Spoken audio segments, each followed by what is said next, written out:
የሰው ልጅ ዘግይቶ የሚጸጸትባቸው ዋና ዋና ጉዳዮች የሚመነጩት በወጣትነት ዘመን በትክክል ባልተመሩ የህይወት እቅዶች ነው።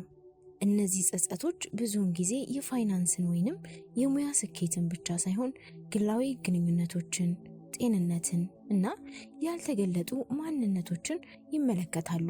ለምሳሌ ብዙ ሰዎች ራሳቸውን ለሌሎች ማስደሰትን እንደ ዋና ዓላማ በመውሰድ የራሳቸውን እውነተኛ ምኞትና ህልም ችላ ማለታቸው ይጸጽታቸዋል። ይህም የተለየ ማንነት የመሆን እድልን ማጣት ያስከትላል። ሌላው ትልቁ ጸጸት በጣም ጠንክሮ መስራትና በቂ ረፍትና ጊዜ ለቤተሰብ አለመስጠትን ሲሆን በተለይም የልጆቻቸውን የልጅነት ጊዜ ማጣት ወይንም ከትዳር ጓደኞቻቸው ጋር ጥልቅ ግንኙነት ያለመመስረት ይቆጫቸዋል። ከዚህም በተጨማሪ ጤንነትን እንደ ቋሚ ሀብት በመውሰድ የአካል ብቃት እንቅስቃሴን፣ ጤናማ አመጋገብን ችላ ማለታቸው በኃይለኛ እድሜ ላይ በቋሚ በሽታና ህመም መጉላላት ያስከትላል። እነዚህ ጸጸቶች የሚያስተምሩት ቁም ነገር ህይወት አጭር መሆኗንና አሁን ባለን ጊዜ በድፍረት መኖር፣ ግንኙነታችንን መመገብና ለራሳችን እውነተኛ መሆን የእድሜ ልክ ዋጋ እንዳለው ነው። በእድሜ መግፋት ከሚመጡት ትላልቅ ጸጸቶች መካከል አንዱ ደግሞ ሌሎች ምን ይሉኛል በሚል ስጋት እውነተኛ ማንነትንና ስሜትን መግለጽ አለመቻል ነው። ሰዎች በወጣትነት ጊዜ በማህበራዊ ግፊት ወይንም በፍርሃት ተገፋፍተው ከልባቸው የሚፈልጉትን የሙያ መስክ፣ የፍቅር ግንኙነት ወይንም የአኗኗር ዘይቤ ከመከተል ይቆጠባሉ።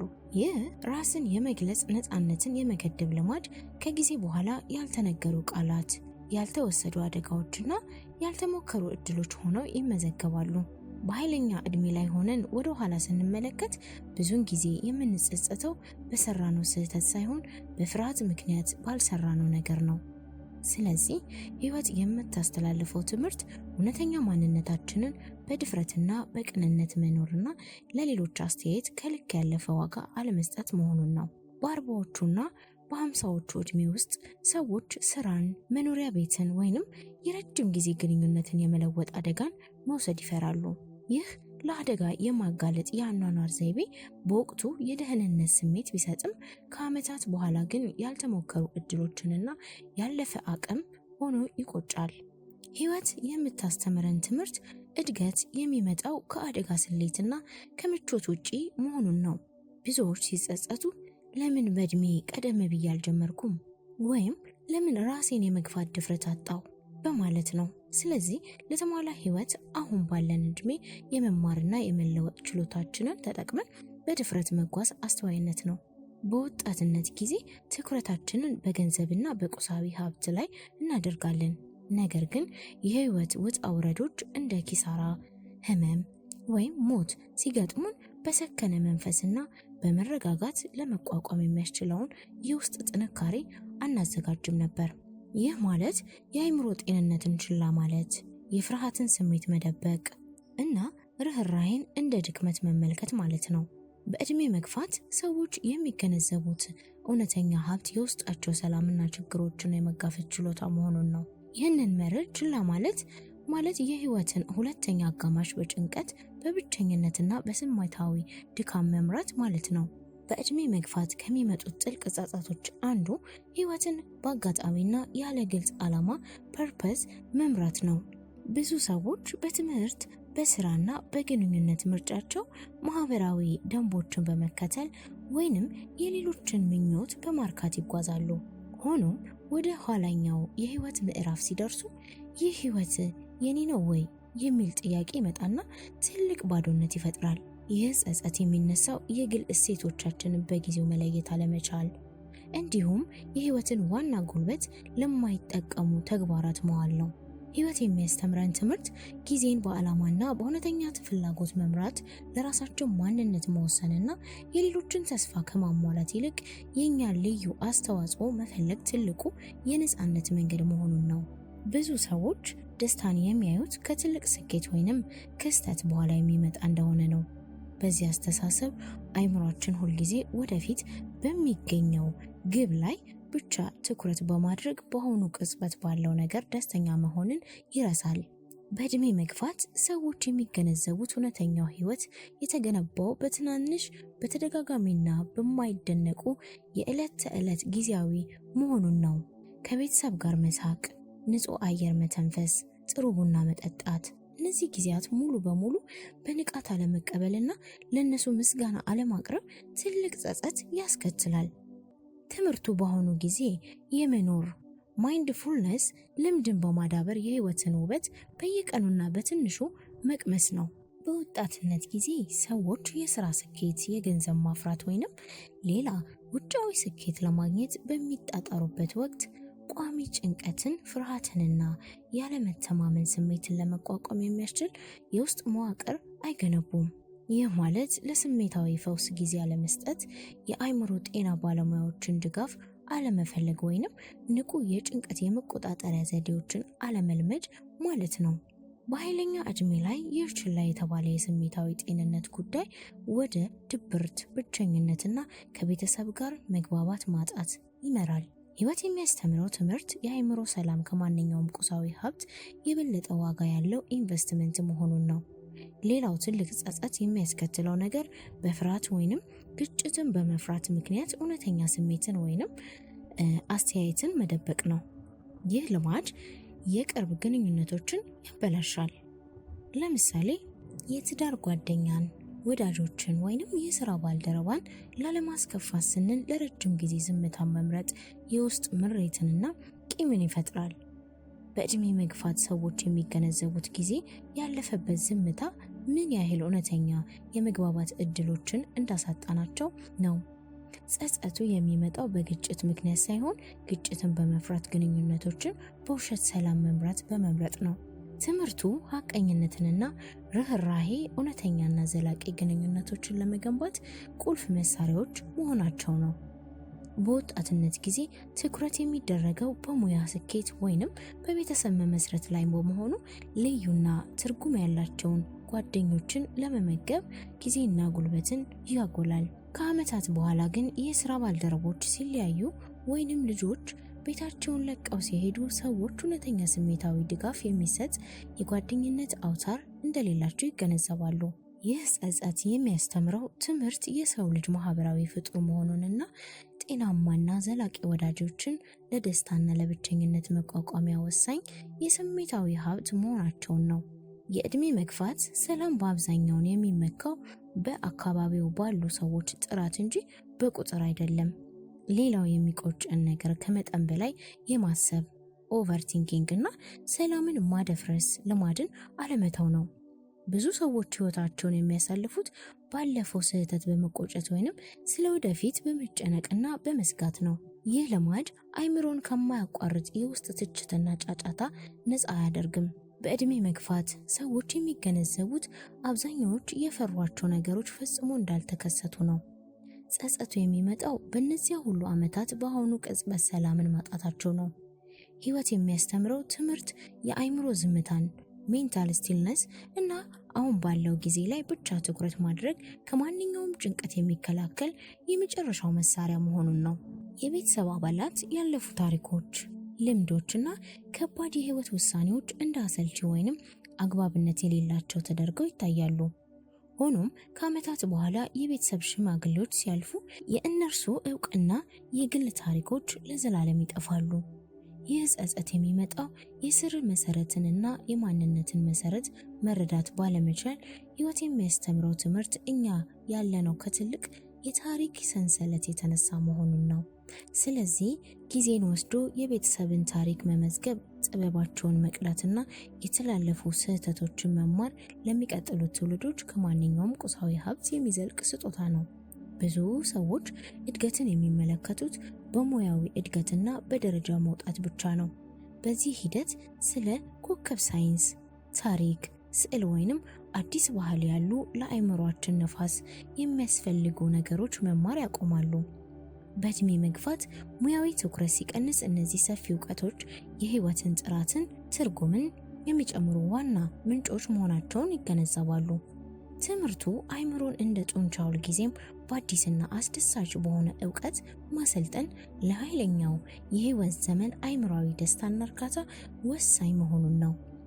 ሰዎች ህይወታቸው የሚያሳልፉት በችግሮች ባልተሳኩ እድሎችና በሌሎች ስህተቶች ላይ በማሰብ ነው። ይህ ልማድ የውስጥ ሰላምንና ደስታን ይገድላል። ምክንያቱም የአእምሮ ኃይል ሁልጊዜ ያልተፈቱ ጉዳዮች ላይ ስለሚውል ነው። በኃይለኛ ዕድሜ ላይ ሰዎች የሚገነዘቡት ደስታ የሚመነጨው በዙሪያችን ባለው ዓለም ሳይሆን ለዓለሙ በምንሰጠው ምላሽ መሆኑን ነው። ጸጸቱ የሚመነጨው የምስጋናን ልማድ አለማዳበርና በህይወት ውስጥ ያሉትን በረከቶች ችላ በማለት ነው። ህይወት የሚያስተምረው ትምህርት ትኩረቱን የሚሰጡት የት ነው የሚለው ጥያቄ የህይወቱን ጥራት የሚወስን ዋናው መለኪያ መሆኑን ነው። አካል ብዙ የጎጂ ልማዶችን እንደ ጤናማ ያልሆነ ምግብ፣ ከመጠን በላይ መጠጣት ወይንም ማጨስ መቋቋም ይችላል። ሆኖም ነገር ግን እድሜያችን ሲገፋ እነዚህን ልማዶች በከፍተኛ የጤና እክልና ስር በሰደደ ህመም ስር ይወድቃሉ። ጸጸቱ የሚመጣው በጥቂት ጊዜያዊ ደስታ ምክንያት የረጅም ጊዜ የጤና ነፃነትን ማጣት ነው። ሰዎች በእድሜ መግፋት የገንዘብ ሀብት ቢኖራቸውም እንኳን የጠፋውን ጤንነት መመለስ እንደማይቻል ይገነዘባሉ። ትምህርቱ ሰውነት የህይወት ጉዞአችንን ብቸኛ መድከም መሆኑን በመገንዘብ በየቀኑ በንቁ የአኗኗር ዘይቤና በአክብሮት መንከባከብ መጀመር እንዳለብን ነው። ብዙ ሰዎች በአንድ የሙያ መስክ ስኬት ካገኙ በኋላ ለውጥን እንደ ስጋት እንጂ እንደ እድል አያዩትም። በተለይም የቴክኖሎጂ ለውጦች ሲመጡ ይህ ለኔ አይሰራም ወይንም በእድሜ አልፏል የሚል አስተሳሰብ መያዝ ወደ ሙያዊ መቀዝቀዝና ከማህበራዊ ህይወት መገለል ያመራል።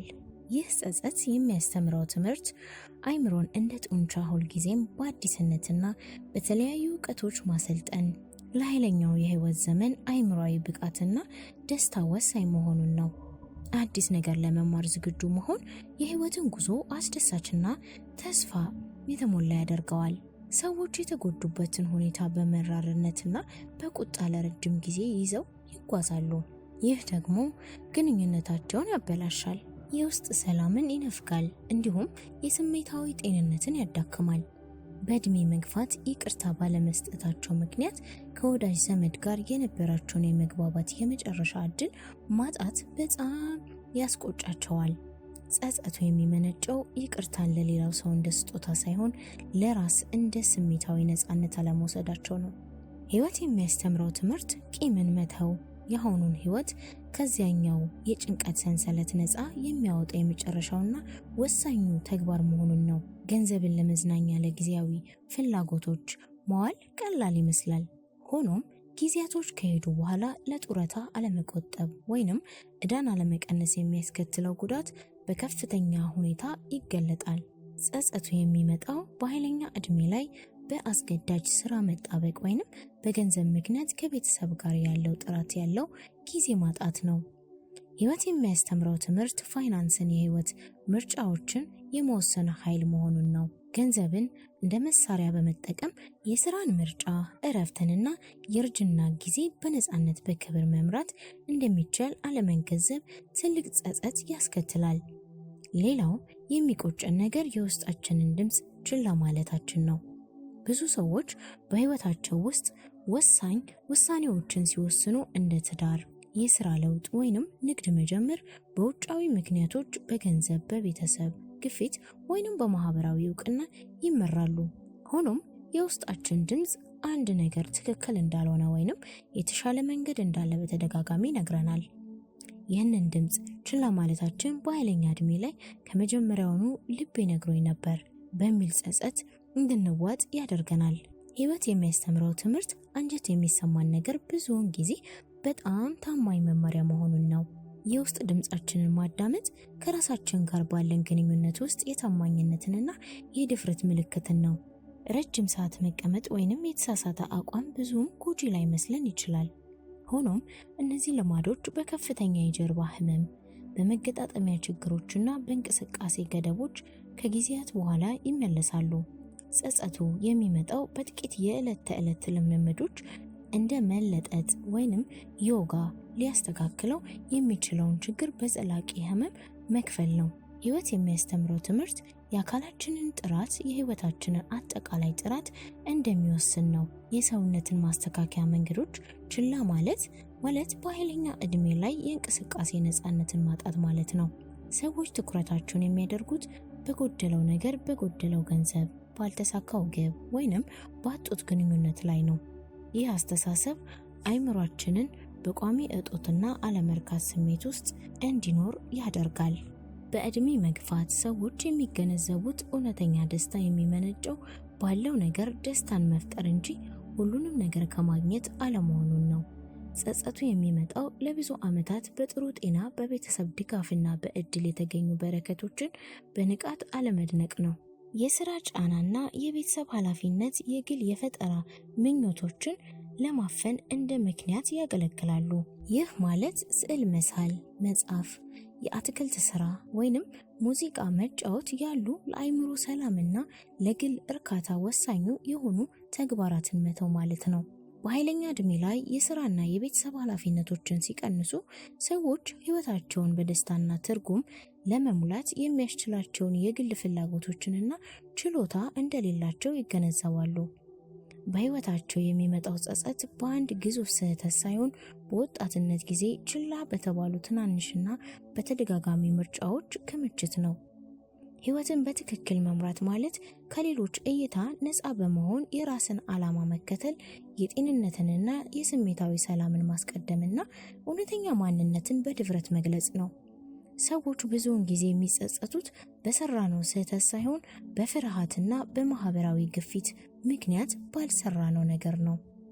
ጤንነትን በቅድመ ጥንቃቄ አለመጠበቅ፣ ጠንካራ የጓደኝነትን ግንኙነቶችን ችላ ማለት እና ከሁሉም በላይ በዕለት ተዕለት ሕይወት ውስጥ ያሉትን ጥቃቅን የደስታ ጊዜያትን አለመገንዘብ ትልቅ ዋጋ ያስከፍላል። ይህ ሁሉ የሚያስተምረን ትምህርት አሁን ባለን ጊዜ መኖር፣ ለውጥን በድፍረት መቀበልና የግል ሰላምን ከማንኛውም ውጫዊ ስኬት በላይ ማስቀደም ነው። ጸጸቶችን ማስወገድ የሚቻለው ትናንትን ባለመርሳት ሳይሆን ዛሬን በንቃት በመኖር ነው። ሕይወት ፍጽምናን ሳይሆን እውነተኛነትን፣ ወጥነትንና የማያቋርጥ እድገትን ትጠይቃለች።